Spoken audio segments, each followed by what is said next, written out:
사람이 다른 사람의 부탁을 거절하지 않고 흔쾌히 들어줄 수 있으려면은 적어도 2가지 또는 3가지 요건이 필요하다라고 생각됩니다.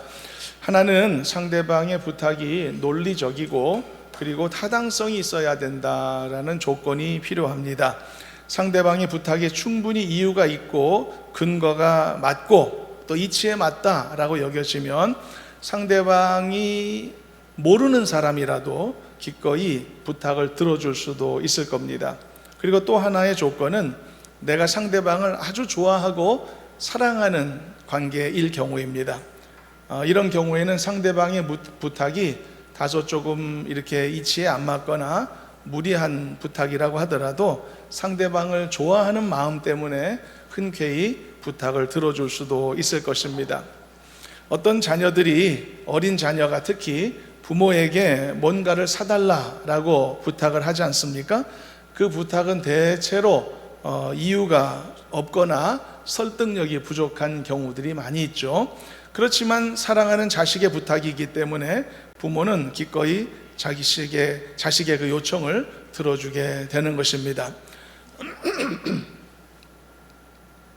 그리고 굳이 또 세 번째로 한 가지를 덧붙인다면 내가 상대방에게 어떤 책임의식을 느끼거나 또는 부채의식을 갖고 있는 경우라고 할 수 있겠습니다. 그런 경우에는 상대방이 어떤 무리한 부탁을 해오더라도 그래도 들어줄 의무감을 가지는 경우가 생기기도 하거든요. 바로 이렇게 상대방이 요청하는 부탁을 내가 들어주려면은 이 2-3가지 조건 중에서 적어도 1가지 요건은 충족되어야만 부탁을 들어줄 마음이 생기게 됩니다. 물론 이 2-3가지 요건이 한꺼번에 충족된다면 그보다 좋은 상황은 없겠죠. 내가 사랑하는 사람이 정말 필요한 부탁을 해오는데 나는 그것에 일정한 책임감을 갖고 있다면 이것은 물어볼 것도 없이 흔쾌히 즐겁게 부탁을 들어주게 될 것입니다. 오늘 본문에 나오는 이 하나님과 이스라엘 백성과의 관계에서도 이와 같은 원리가 적용될 수 있는데요.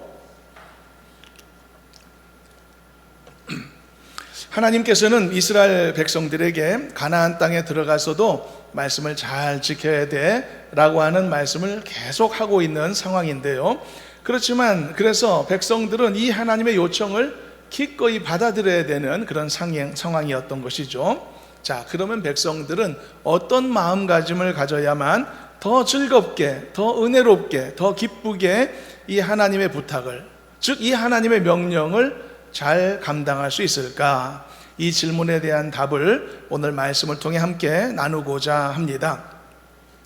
오늘 본문은 하나님께서 모세의 입술을 통해서 가나안 땅에 들어가 살게 될 백성들에게 말씀에 관해, 지킴에 관해 중요한 것들을 당부하는데, 먼저 이 당부의 내용들을 3가지 정도로 정리해 볼 수 있는데요. 첫 번째, 하나님은 지금까지 당부하시고 알려주신 하나님의 말씀을 가나안 땅에 들어가서 그냥 앞뒤 자르고 반드시 지켜 행하라 라고 명령하셨습니다. 이 부분을 먼저 읽어보겠습니다. 본문 1절 말씀인데요, 함께 합독해 봅니다. 이는 곧 너희의 하나님 여호와께서 너희에게 가르치라고 명하신 명령과 규례와 법도라. 너희가 건너가서 차지할 땅에서 행할 것이니. 이것은 아주 직설적인 형태, 명령의 형태인 것이죠. 돌려서 말씀하지 않으셨고요, 넌지시 말씀한 것도 아닙니다. 그냥 정확하게 모든 이 의미가 왜곡됨이 없이 그냥 직설적으로 명령하신 것입니다. 너 가나안 땅에 들어갈 거잖아. 들어가면 내가 너에게 전달한 이 말씀대로 살아야 돼. 다른 건 없어. 이렇게 말씀하신 겁니다. 근데 여러분, 이 명령이라는 게 뭡니까? 명령권자가 자신의 뜻을 담아 뭔가를 전달하면은 부하들은 명령을 수행하게 되어 있죠. 당연한 것입니다. 만일 명령권자의 명령이 그대로 수행되지 않는다면 그의 권위는 땅으로 실추되겠고, 그것이 하나의 나라든지 하나의 심지어 가정이라고 할지라도 그 공동체는 리더의 뜻에 따라 움직일 수 없는 위태로운 상태에 떨어지게 될 겁니다. 이것은 바람직한 모습이 아니겠죠? 만일 군대 같은 조직에서 말이죠, 상대 상관이 무언가를 하라고 지시했을 때 부하들이 그것을 수행하지 않는다면 그 군대는 조직은 힘을 잃어버리고 말 겁니다. 특히 생명의 문제와 연결된 군대 같은 조직을 통솔하는 것에는 일사불란함이 원칙인데 그게 무너지고 말겠죠. 이런 상황을 하나님도 원하지 않으시는 겁니다. 그래서 하나님께서 이 명령권자로서 자기의 백성들에게 규례와 계명을 전달하시면서도 이 말씀을 반드시 행해야 된다라고 하는 아주 직설적인 방식으로 당부하셨던 것입니다. 그래서 여러분, 우리도 마찬가지입니다. 우리도 다 하나님의 말씀을 지켜야 하는 사명을 가진 사람들로서 내가 하나님의 말씀을 정말 잘 지킬 수 있으려면은 그냥 앞뒤 잘라서 그냥 말씀하셨기 때문에 무조건 따른다라고 하는 이런 기본 자세가 먼저 되어 있어야만 하는 것입니다. 그렇지 않으면 우리는 말씀을 제대로 지킨다는 게 어려운 일이 되고 말 것입니다.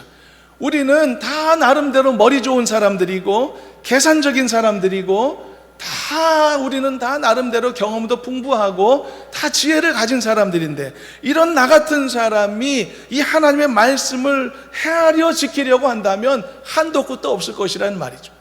그래서 하나님께서 말씀하셨기 때문에 나는 지켜야 된다, 하나님이 말씀하셨기 때문에 나는 받는 것이다, 성경에서 우리가 읽고 있기 때문에 이것은 나에게 대한 하나님의 직설적인 말씀이라는 사실을 기본적으로 인식하는 그런 자세가 우리에게 필요하다, 그렇게 말씀하는 것입니다.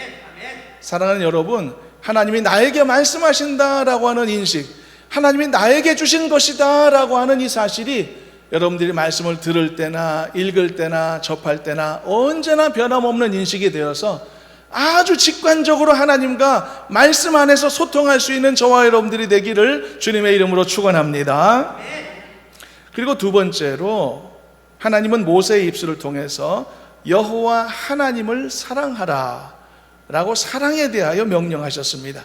이번에는 4절과 5절을 읽어보겠습니다. 4절 5절 합독합니다. 이스라엘아 들으라, 우리 하나님 여호와는 오직 유일한 여호와이시니 너는 마음을 다하고 뜻을 다하고 힘을 다하여 내 하나님 여호와를 사랑하라. 왜 사랑을 요구하셨을까요? 하나님의 명령을 잘 수행해야 되는 상황에서 왜 사랑에 대하여 요구하셨을까요? 여러분, 만일 지금 군대 얘기를 좀 하게 되는데, 부하 병사들이 자신들을 이끌고 있는 부대장을 진심으로 존경하고 사랑하는 마음이 없다면 어떻게 될까요? 명령을 수행할 때 매우 괴롭고 힘들지 않겠습니까? 그러나 이 부대장을 존중하고 존경하고 신뢰하는 마음이 있다면, 그러나 명령을 내리면 기쁜 마음으로 신뢰하며 수행할 수도 있는 것이겠죠. 바로 이와 같은 차이가 있는 겁니다. 그래서 가나안 땅에 들어가서 이제 하나님의 말씀의 뜻을 따라 지켜 행해야 되는 삶을 살아야 될 백성들에게 있어서도 그들이 마음과 뜻과 힘을 다하여 하나님을 사랑하는 마음이 필요했던 것입니다. 하나님을 사랑하는 마음을 갖추는 일은 오히려 그들에게 유익했던 것입니다. 왜냐하면 그들이 하나님의 명령을 지켜 행해야 되는 그런 삶을 살아야 되는데, 하나님을 이만큼 사랑하는 마음과 신뢰하는 마음으로 준비되어 있다면 그 지키는 일이, 말씀 따라 살아가는 일이 얼마나 기쁘겠습니까? 얼마나 즐겁고 행복하겠냐는 것이죠. 그래서 하나님을 사랑하는 일은 그들에게 유익한 것이고 중요한 과제이기도 했던 것입니다. 그래서 하나님은 하나님의 말씀을 지켜 행해야 돼 라고 하는 명령과 동시에 너는 너의 하나님 나를 사랑하는 사람이 되라 라고 명령하셨던 것이죠. 사랑하는 여러분들도 하나님을 더욱더욱 사랑하는 성도가 되시기를 주님의 이름으로 축원합니다. 그렇게 될 때 하나님의 말씀 따라 살아가는 여러분들의 삶이 더 행복해질 것이고 더 기쁨으로 넘쳐나게 될 줄로 믿습니다. 여러분들의 예배나 여러분들의 직분이나 이런 것들이 의무나 부담으로 다가오지 않고 오히려 기쁘게 참여하고 기꺼이 이 감당하는 전혀 다른 마음가짐으로 이루어질 수 있을 것을 기대하면서 여러분들의 예배에도 여러분들의 경건의 삶에도 더 하나님의 은혜가 차고 넘치기를 주님의 이름으로 축원합니다. 그리고 세 번째, 하나님은 이 하나님의 말씀을 그들의 자녀들에게까지도 가르쳐라 라고 명령하셨습니다. 이 부분은 6절 7절인데 한번 읽어보시도록 하겠습니다. 6절과 7절입니다. 오늘 내가 너에게 명령하는 이 말씀을 너는 마음에 새기고 너의 자녀에게 부지런히 가르치며 집에 앉았을 때든지 길을 갈 때든지 누워있을 때든지 일어날 때든지 이 말씀을 강론할 것이며. 왜 하나님은 말씀을 너 잘 지켜야 돼 라는 명령과 함께 너의 자녀들한테도 잘 가르쳐야 된다라고 말씀하셨을까요? 여러분, 하나님의 언약의 특징은 언약을 맺은 당사자와만의 계약이 아니라는 특징입니다. 하나님은 언약을 맺으실 때 그 당사자뿐만이 아니고요, 그 당사자의 자손들까지도 다 포함시키는 겁니다. 어쩌면 이것은 너무 당연한 이치입니다. 왜냐하면 그래야만 하나님의 언약이라고 하는 이 가치가 영원히 대를 이어 보존될 수 있기 때문이죠. 여러분, 이어지지 않는 것에 의미가 있나요? 이어지지 않으면 의미가 하나도 없는 것입니다. 여러분, 우리가 길을 따라서 차를 몰고 가는데 그 길이 어느 순간에 끊어진다면 그 길이 길입니까? 의미가 없는 것이죠. 끊어지는 길은 하나도 의미가 없습니다. 어차피 목적지까지 못 갈 건데. 그래서 여러분, 어떤 것이든 지속되는 것에 가치가 있는 것입니다. 우리 생명도 지속돼야 가치가 있고, 우리의 이 혈액의 순환도 지속돼야 가치가 있고, 우리의 이 숨도 내쉬는 것과 들이민 숨 쉬는 것도 이 지속돼야 가치가 있는 것처럼 말입니다. 우리나라에서는 62세 3세 되면 국민연금을 받게 되죠. 그런데 이 국민연금 제도는 철저하게 보면은 개인을 위한 제도입니다. 개인을 위한 혜택입니다. 그래서 만일 당사자가 아무리 살면서 많이 국민연금을 냈다고 하더라도 사망하게 되면, 예를 들어 조기에 사망하면 연금이 다 사라지는 겁니다. 자식들한테 안 갑니다. 다만 그의 아내나 또 남편의 관계의 경우에는 일정 부분 지급이 되기도 하겠지만, 그래서 국민연금은 기본적으로 다 본인에게만 해당된다는 것이 철저합니다. 그래서 국민연금이 갖는 가치라는 것은 나에게는 정말 소중하겠지만, 그러나 사실상 당대에만 해당되는 것입니다. 이건 분명하죠. 그렇다면 보십시오. 만일 하나님의 말씀도 이런 성격일까요? 하나님의 말씀도 이런 식으로 당대에만 해당되는 거라면 어떻게 되는 것일까요? 과연 그것을 가치 있다라고 우리는 단언할 수 있을까요? 과연 하나님의 말씀의 가치가 영원히 보존된다라고 우리가 말할 수 있을까요? 이건 불가능한 것입니다. 유효기간이 존재하는 이 세상의 모든 상품들은 그 가치가 한정적일 수밖에 없는 것 아닙니까? 아무리 비싼 옷도요, 유행이라는 것이 지나가면 그 가치가 나락으로 떨어지지 않습니까? 아무리 맛있는 음식도 유통기한이라는 것이 있기 때문에 수년간, 수십 년간 가치가 보존되는 것은 아니죠. 저희 집에는 여러 종류의 상비약들이 굉장히 이것저것 많이 있습니다. 종류가 아주 많이 있습니다. 혹시 우리 집에 이런 약까지 있을까? 라고 생각이 드는 약도 있을 가능성이 많이 있습니다. 그만큼 약들이 많은데요, 제 아내가 그런 약들을 굉장히 많이 이렇게 준비해 놓았습니다. 예전에 미국에 살 때 병원 잘 못 갈 때 자체 조달해야 됐던 습관 때문에 그런 것 같은데, 근데 문제는 이런 약들에는 유효기간들이 다 있단 말이죠. 그래서 몇 년 안에 다 사용하지 못하고 폐기해야 된다는 그런 이 문제가 생깁니다. 그래서 하루는 제 아내에게 사용하지도 않을 약 너무 많이 사놓지 않는 게 어떻겠는가 말을 한 적도 있었는데요. 그런데 가만히 생각해 보니까 부지런히 약을 사용하는 것보다는 유효기간이 지나서 버리더라도 약을 쓰지 않고 지나오는 것이 훨씬 더 감사한 일이 아닐까, 그런 생각이 들더라고요. 이처럼 여러분, 약이라고 하는 것도 유효기간이 있단 말이죠. 우리가 사는 전자제품도 너무 빠른 속도로 발전하기 때문에 전자제품은 구매한 다음 날 중고품이다, 이런 말이 생길 정도 아닙니까? 저도 집에요, 옛날에 당시에는 비싸게 주고 산 미러리스 카메라와 캠코더 이런 것들이 아직도 있는데요, 몇 번 쓰지도 않았는데도 값어치가 떨어져서 지금은 사용하지도 않는 그런 천덕꾸러기로 남아 있습니다. 우리 교회가 가정의 달에 가족사진 촬영 행사를 몇 차례 했던 적이 있었지 않습니까? 그때 좋은 카메라로 찍어야 이 사진이 잘 나오지 않겠습니까? 그래서 제가 이때다 싶어서 제가 옛날에 비싸게 샀던 그 미러리스 카메라를 가지고 와서 교육자들에게 이걸로 사용해 보라고 그렇게 말을 했었죠. 속으로는 이때가 내가 이 카메라를 산 게 이때를 위함이 아니겠는가 이런 생각을 하면서 이렇게 비로소 보람을 찾는가 보다 생각을 했는데요. 그랬는데 교육자들이 가져가서 이것저것 이렇게 시험적으로 찍어보더니 가져오면서 목사님 요즘 핸드폰보다도 화질이 안 좋은데요? 그렇게 얘기를 하는 거예요. 퇴짜를 맞았어요. 속이 씁쓸하더라고요. 비싸게 주고 산 건데 말입니다. 여러분, 하나님의 말씀의 효력에 시간이 지남에 따라 제약이 있다면, 하나님의 말씀에도 유효기간이라는 것이 있다면, 하나님의 말씀의 적용 범위와 활용 범위에 제한적인 무언가가 존재한다면, 이런 제약이 있거나 이런 날가짐이 있거나 이런 한계가 진짜 존재한다면 과연 우리는 이 하나님의 말씀에 어떤 가치와 의미를 둘 수 있을까요? 우리는 이 하나님의 말씀에 매여서 살 이유가 없어지는 겁니다. 시간이 지나면 변하고 사라질 것인데 뭐하러 목매답니까? 서류나 계약서 같은 것들도요, 그것의 신뢰성이 무너지게 되면은 아무도 따르지 않는 정말 휴지 조각밖에 되지 않지 않습니까? 사람 간의 계약도 항상 제한적이고 심지어 나라 간의 조약조차도 영원치 않은 사례를 우리가 바라보면서 이 세상에 영원한 것이 있는가라는 것이 우리의 이 경험적 상식에 속해 있는 것이 아닙니까?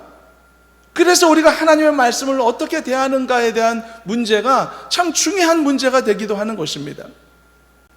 여러분, 나라 간의 이 계약도 약속도요 엄중히 체결되는데 그 또한 시간이 지남에 따라 폐기되거나 또는 왜곡되는 사례가 없지 않죠. 굉장히 많습니다. 우리나라 같은 경우도 얼마 전에 이 미국과 엄중한 이 FTA 조약을 맺은 바가 있었는데, 그런데 이 조약이 얼마나 엄중한 것이었는데요. 양국 국회에서 다 인준을 거친 가장 굉장히 강력한 조약이었는데, 그런데 이 조약이 얼마 전에 강력한 힘의 논리에 의해서 완전히 폐기되는 일이 있었지 않습니까? 여러분, 이 세상에 영원한 약속이란 없다고는 하지만 이런 식으로 약속이 파기되는 것은 정말 참담한 일이 아닐까요? 그렇다고 해서 다른 나라들과 앞으로 어떤 약속도 하지 않고 살겠다 할 수도 없는 노릇이죠. 그러나 이제 우리에게도 큰 교훈이 주어지는 것이 아닙니까? 사람 간의 약속이든 나라 간의 약속이든 간에 끝까지 믿을 수는 없겠구나라는 교훈 말입니다. 그렇다면 하나님과 맺은 이 약속도 우리가 이렇게 인식할 수 있겠냐는 것입니다. 이스라엘 백성들과 맺으신 하나님의 언약이 만일 당대 사람들에게만 구속력이 있고 그들의 후손들과는 전혀 관계가 없고 상관도 없는 그런 것이 되고 만다면 어느 누가 최선을 다해서 하나님의 언약을 지키고자 하겠냐는 것이죠. 내가 죽고 없어지면 다 사라질 것인데 내 자손들과는, 내 자식들과는 전혀 관계가 없는 계약이 될 것인데 누가 그것을 귀히 여기겠냐는 것입니다. 그래서 하나님의 언약은 항상 당사자에게만 언약을 맺는 형태가 아니고 반드시 그의 후손들을 포함한 언약을 맺으시는 것입니다. 그러므로 이 하나님의 언약이 소멸되지 않고 지켜지기 위해서, 그리고 결국은 완전한 성취를 이루기 위해서는 이 언약을, 즉 이 하나님의 말씀을 우리의 자녀들에게도 함께 일깨우고 가르치는 일이 그들에게도 필요했었다는 것입니다. 그래서 하나님께서도 너희들 가나안 땅에 들어가서 내가 너희들에게 줄 땅에서 행복하게 살 때 너희들은 너희들만 이 말씀을 지키지 말고 너희들 자손들에게까지 가르쳐 지키게 하라고 명령하셨던 것입니다. 본문 6절에서 9절까지 이 내용에 대한 하나님의 이 의지, 생각을 우리가 마음에 두면서 다시 한번 6절부터 읽어보시도록 하겠습니다. 오늘 내가 너에게 명하는 이 말씀을 너는 마음에 새기고 너의 자녀에게 부지런히 가르치며 집에 앉았을 때든지 길을 갈 때든지 누워있을 때든지 일어날 때든지 이 말씀을 강론할 것이며 너는 또 그것을 내 손목에 매어 기호를 삼으며 내 미간에 붙여 표로 삼고 또 내 집 문설주와 바깥문에 기록할지니라. 여러분, 우리 교회에 속한 가정들 중에는 자녀들이 건강한 믿음 생활, 예배 생활 잘하는 그런 가정들도 있습니다. 그래서 자녀들 신앙생활 걱정할 것 없는 부모들도 계시겠지만 신앙생활에 있어서만큼은 부모들의 기대에 못 미치는 그런 자녀들을 둔 가정들도 많이 있는 것으로 압니다. 그러나 여러분, 그 부분에 있어서 아무리 어려운 지점이 각각 있다고 하더라도 부모로서 자녀에 대한 신앙의 지도가 먹히지 않는 상황이 있다고 하더라도 자녀들의 신앙 문제, 자녀들의 예배 생활의 문제에 대해서 절대 마음을 내려놓거나 포기하지 않기로 마음을 다잡는 여러분들이 되셨으면 좋겠습니다.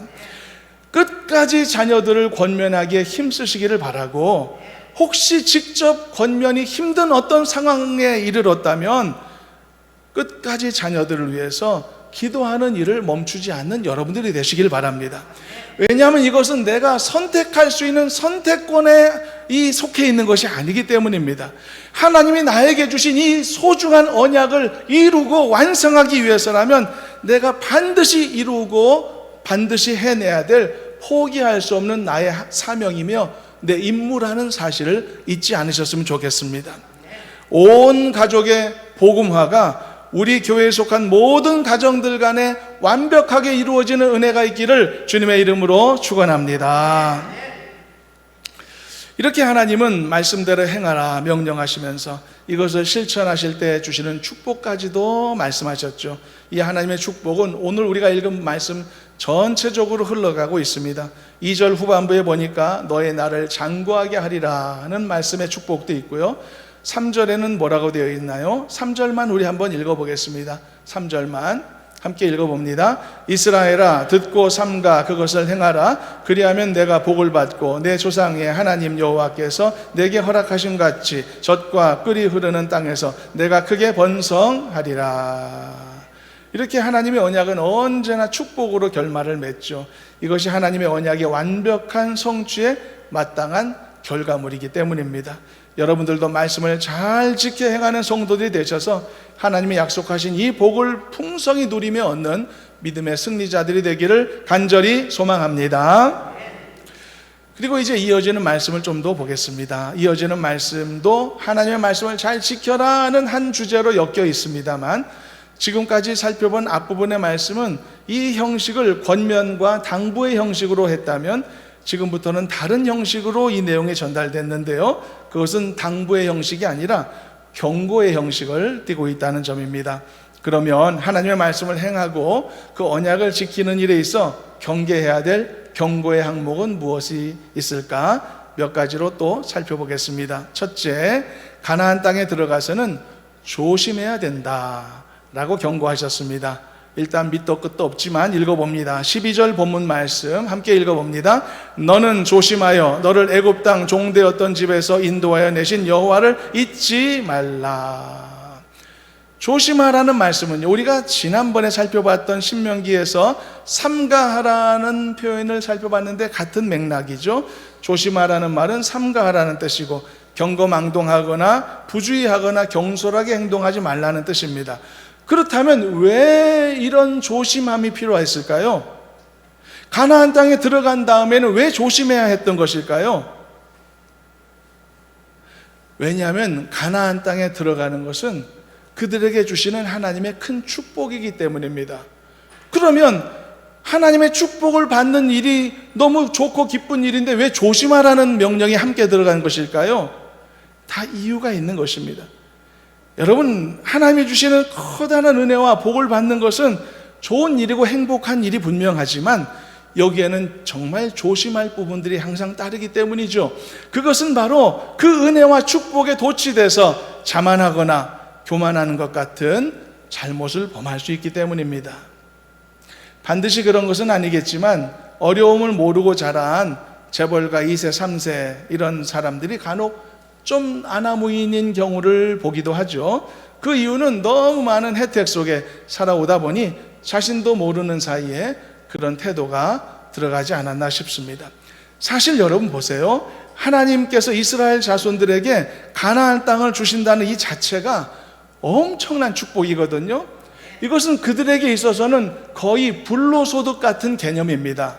이것은 우리가 그냥 말씀으로 나누는 정도가 아니라 하나님이 그렇게 말씀하셨습니다. 과연 그들은 가나안 땅을 차지할 자격이 있는 자들인가? 아니라는 게 하나님의 설명입니다. 너희들에게 그럴 자격이 없다는 것이 하나님의 말씀이거든요. 그렇기 때문에 그들이 가나안 땅을 차지하게 된 것은 하나님의 언약의 성취라는 엄청난 가치도 있지만 한편으로는 내가 감당할 수 없는 복을 받았다라고 하는 이 의미도 엄청나게 들어있는 것입니다. 왜 이게 하나님의 큰 축복인지가 오늘 본문에도 기록되어 있거든요. 하나님께서는 이스라엘 자손들이 가나안 땅을 차지한 것에 대해 이런 독특한 표현으로 설명하셨는데 10절, 11절도 한번 읽어보시도록 하겠습니다. 10절부터 합독해 봅니다.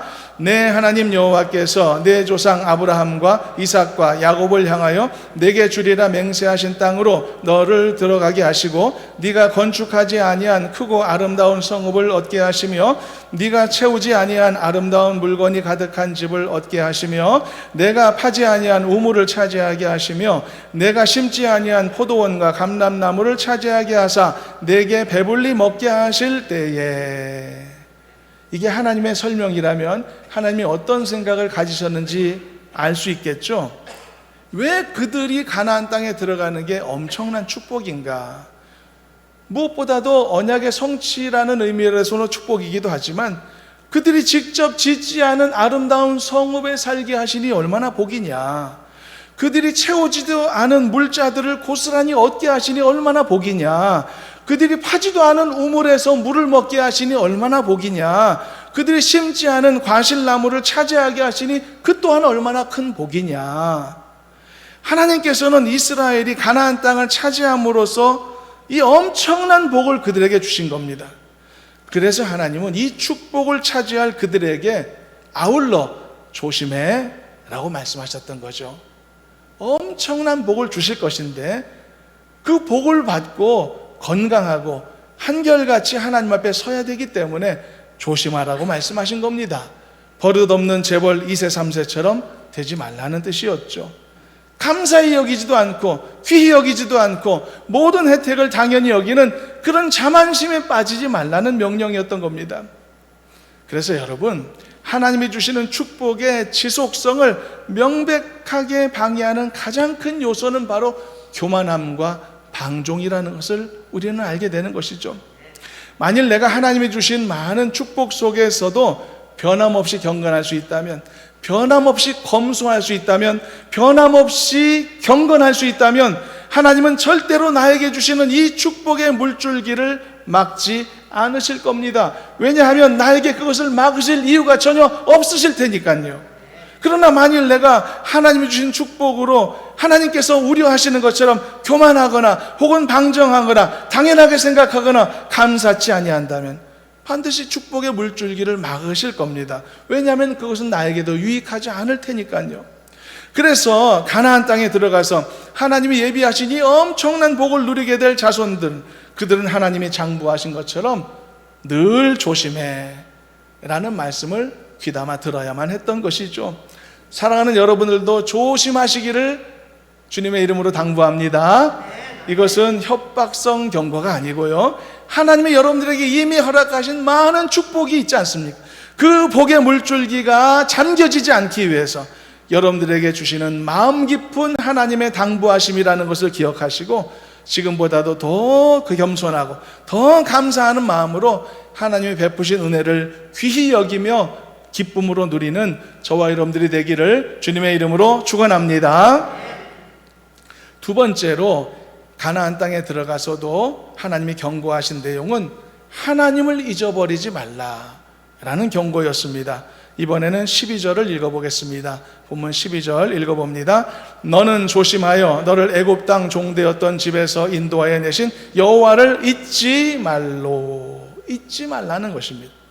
인간이 갖는 신기한 습성이 있죠. 그것은 곧 은혜를 쉽게 망각하는 습관입니다. 우리 속담에 물에서 건져주면 보따리 내놓으라고 한다는 말이 있는 것처럼 우리는 방금 받은 은혜를 쉽게 잊어버리고 그리고 또다시 불평하며 권리를 주장할 때가 많죠. 은혜를 참 쉽게 잊습니다. 돈을 빌린 사람하고 돈을 빌려준 사람의 기억이 엇갈리는 경우들이 참 많죠. 분명히 상대방이 돈을 빌려갔는데 상대방은 빌려간 적 없다라고 말하는 경우들도 있고, 그래서 생각이 차이가 많이 나죠. 이렇게 기억이 엇갈리는 경우는요, 대부분의 경우 돈을 빌린 사람 말고 돈을 빌려준 사람의 기억을 따르는 것이 더 정확할 가능성이 더 큽니다. 왜냐하면 빌린 사람은 빌려준 사람보다 기억력이 많이 퇴보하는 경향이 있기 때문이죠.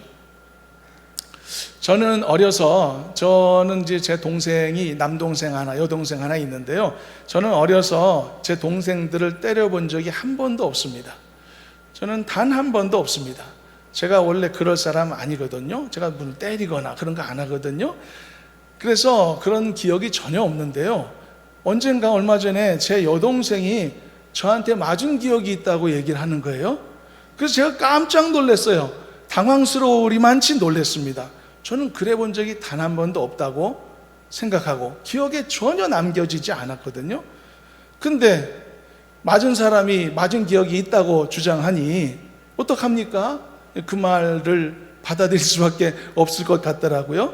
때렸는데 안 때렸다라고 하는 기억보다는 그건 쉬워도 안 맞았는데 맞았다고 주장하는 것은 어려울 것 같아서 그래, 그 말이 맞는가 보다 그렇게 말하고 지나갔는데요. 여러분, 이스라엘 자손들을 가나안 땅에 들여보내신 하나님은 그들에게 엄청난 은혜를 베푸시는데 그 은혜를 베푸시는 하나님의 기억은 언제나 또렷하단 말입니다. 근데 은혜를 입은 그들의 기억은 점점 흐려지고 소멸되어 간단 말이죠. 그래서 하나님이 경고하시고 당부하신 겁니다. 너는 가나안 땅에 들어가서 그 많은 복을 내가 주는 거 다 받아도 너를 애굽에서 인도해낸 나 하나님을 너는 잊어서는 안 돼. 잊지 말아야 돼 라고 당부하신 겁니다. 사랑하는 여러분들도 받은 은혜를 잊지 않는 성도들이 되시기를 간절히 소망합니다. 잊지 마시기 바랍니다. 망각하지 마시길 바랍니다. 내가 어렸을 때, 내가 곤고함 중에 있을 때 나를 찾아오셔서 나를 위로해 주신 하나님 잊어버리지 마시길 바랍니다. 아무리 10년, 20년 전의 사건이라도 기억하실 수 있기를 바랍니다. 내가 어려움 중에 있을 때, 때로는 찬송 가운데서 나를 찾아오셨던 하나님 잊어버리지 마시고, 때로는 말씀 가운데 나에게 오셔서 나에게 그 말씀으로 위로를 주셨던 그 은혜로웠던 순간들을 잊지 마시길 바라고, 때로는 힘겹게 기도의 자리에 있었을 때 나를 그 기도의 시간에 강하게 일깨워 주셨던 그 은혜를 잊지 마시길 바랍니다. 그래야만 하나님이 주신 모든 은혜와 복을 내가 감당할 수 있는 믿음의 그릇을 항상 유지할 수 있는 것이기 때문이죠. 저와 여러분들도 모두 지금까지 받은 은혜를 망각하지 않는 믿음의 그릇들이 되어서 앞으로도 더 많은 은혜를 바라고 소망할 수 있는 복된 성도들이 되시기를 주님의 이름으로 축원합니다. 마지막 세 번째로 하나님의 경고. 너 가나안 땅에 들어가서 변함없이 하나님을 경외하고 섬기며 말씀의 서약을 지켜라. 이것이 하나님의 마지막 경고였습니다. 13절도 읽어보겠습니다. 13절 합독합니다. 내 하나님 여호와를 경외하며 그를 섬기며 그의 이름으로 맹세할 것이니라. 자, 그리스도인들이 살면서 가장 경계해야 될 부분은 어떤 이유로라도 신앙이 무너지지 않도록 해야 되는 것입니다. 이것은 절대로 발생하지 않도록 주의해야 되는 경계 1호 항목입니다. 남녀노소 불문합니다. 직분의 유무 불문합니다. 어떤 누구라도, 어떤 성도라도 절대 신앙에 해함이 있으면 안 된다. 신앙에 무너짐이 있으면 안 된다는 것입니다. 잘 믿던 사람이 신앙이 무너지게 되는 경우를 보면 하나의 패턴이 아니라 여러 다양한 이유가 있을 수 있다는 것을 보게 됩니다. 어떤 경우는요, 너무 잘 되다 보니까 신앙이 무너지는 경우도 있고요. 어떤 경우는 너무 잘 안 되다 보니까 신앙이 무너지는 경우도 있습니다. 이유도 다양하고 변명도 다양합니다. 한마디로 한 사람의 신앙이 무너지는 것이 어떤 정형화된 패턴이 없다는 겁니다. 이것은 무엇을 의미할까요? 아무 이유 없이도 사람은 자기의 신앙을 까먹을 수도 있다는 것을 의미합니다. 잘 돼도 신앙을 떠나가고 잘 안 돼도 신앙을 떠나가고, 이것은 한 사람이 신앙을 잃어버리는 것에서 그가 갖게 된 환경의 변화는 아무런 변명도 될 수 없다는 것을 말해주는 것이기도 하죠. 요즘 우리 교회에서 대표 기도하신 분들 중에서 기도 때마다 조금 이렇게 울먹이며 기도하시는 분이 계신 것을 기억합니다. 저는 그 모습을 보면서 두 가지 생각을 했습니다. 하나는 그분에게 주어진 삶의 문제가 아직 다 해소되지는 않았구나, 그런 생각을 했고, 또 하나는 그럼에도 불구하고 힘들겠지만 그래도 무너지지 않고 믿음의 싸움을 잘 싸우고 계시는구나, 그런 생각이 들었습니다. 여러분, 삶이 어려워도 오히려 더 간절히 하나님을 붙잡는 사람들도 많습니다.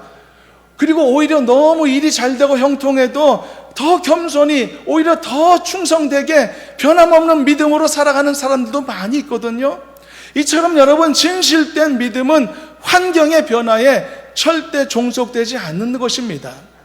그러므로 여러분들도 마찬가지로 어떤 형편 속에 있더라도 흔들리지 않는 그런 변함없는 믿음을 갖추는 성도가 되실 수 있길 바랍니다. 절대 내 환경이 내 믿음을 흔들리지 않도록 하시길 바랍니다. 내 믿음으로 내 주어진 환경을 그냥 뒤덮는, 그리고 제압하는 그런 강력한 믿음의 사람들이 되시길 바랍니다. 내 환경이 어떨지라도 내 믿음은 변치 않는다라고 고백할 수 있는 담대한 믿음의 용사들이 되시길 바랍니다. 그런 점에 있어서 하나님은 이스라엘 자손들이 가나안 땅에 들어가서도 변함없이 그 복을, 많은 복을 받더라도 하나님을 경외하고 하나님을 섬기며 말씀의 서약을 잘 지켜내라 라고 경고성 당부를 하셨던 것입니다. 주신 축복을 평안함 가운데 누릴 때도, 또는 갑작스러운 어려움이 닥쳤을 때도 변함없이 하나님을 경외하고 섬기는 것, 이것이 하나님께서 가나안에 들어가게 될 자손들에게 바라셨던 것이고 오늘날 우리들에게도 바라시는 항목이다. 이것이 오늘 말씀의 내용이었습니다. 말씀을 정리하겠습니다. 오늘 말씀의 서두에 이런 내용을 말씀했었죠. 상대방의 부탁을 거절할 수 없는 세 가지 요건. 첫째가 뭐였죠? 상대방이 내가 사랑하는 이 존재다라고 하는 것. 하나님이 나를 사랑하시고 나도 하나님을 사랑한다면 사랑하는 관계이기 때문에 부탁을 얼마든지 들어줄 수가 있는 것이겠죠. 그리고 정말 필요한 부탁을 하는 것이라면 이것은 얼마든지 당위성이 있는 부탁이라면 들어줄 수 있는 것이라고 했죠. 내가 하나님의 말씀을 지켜 행하는 것이 얼마나 나에게 유익하고 얼마나 많은 하나님의 축복을 보장해 주는가를 생각한다면 기꺼이 하나님의 명령을 순종할 수 있을 것으로 믿습니다. 그리고 마지막 세 번째, 나는 그것에 책임감 또는 부채의식이 있는 경우 나는 부탁을 들어줄 수 있을 것이라고 했습니다. 여러분, 이런 부채의식은 우리가 하나님에게 얼마나 많이 갖고 있는 것 아닙니까? 하나님 우리에게 얼마나 많은 은혜 주셨습니까? 얼마나 많은 축복을 값없이 주셨습니까? 그 받은 은혜에 조금이라도 보답할 수 있다면 나는 하나님의 명령하신 이 명령을 내 삶에서 기쁘게 지킬 수 있는 줄로 믿습니다. 하나님이 이스라엘에게 하셨던 이 모든 당부를 기억하면서 우리도 삶에서 잘 실천하여서 말씀을 행하고 하나님을 사랑하며 말씀을 자녀들에게 가르치고 베푸신 축복 앞에 항상 조심하고 하나님을 잊지 않고 경외하며 살아가는 복된 성도들이 되시기를 주님의 이름으로 축원합니다. 하나님 감사합니다. 연약한 저희들을 사랑하셔서 하나님의 자녀 삼아주신 것을 감사하고 믿음으로 살아가는 복된 삶을 우리에게 허락하시니 감사합니다. 잘 감당하여 하나님 앞에 기쁨이 될 수 있도록 온 성도들을 붙잡아 주옵소서. 예수님의 이름으로 기도하옵나이다. 아멘.